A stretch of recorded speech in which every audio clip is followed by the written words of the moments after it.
एक वक्त की बात है। एक खूबसूरत घने जंगल में एक छोटी सी लोमड़ी रहती थी जिसका नाम फुजी था।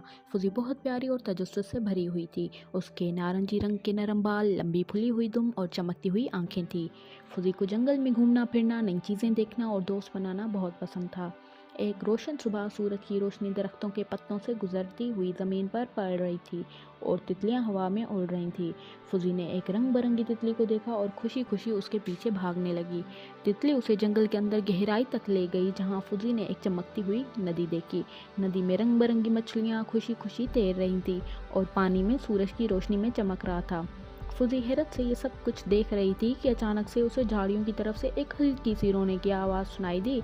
फुजी आहिस्ता आहिस्ता झाड़ियों के करीब गई और उसने देखा कि एक नन्हा सा परिंदा ज़मीन पर बैठा हुआ है। वो परिंदा अपने घोंसले से गिर गया था और बहुत डरा हुआ था।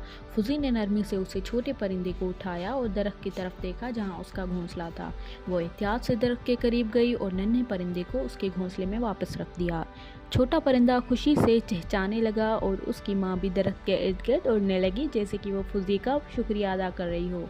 फुजी ये देखकर बहुत खुश हुई और उसे अपने काम पर फख्र महसूस हुआ। उस दिन फुजी ने सीखा कि दूसरों की मदद करना बहुत अच्छी बात है।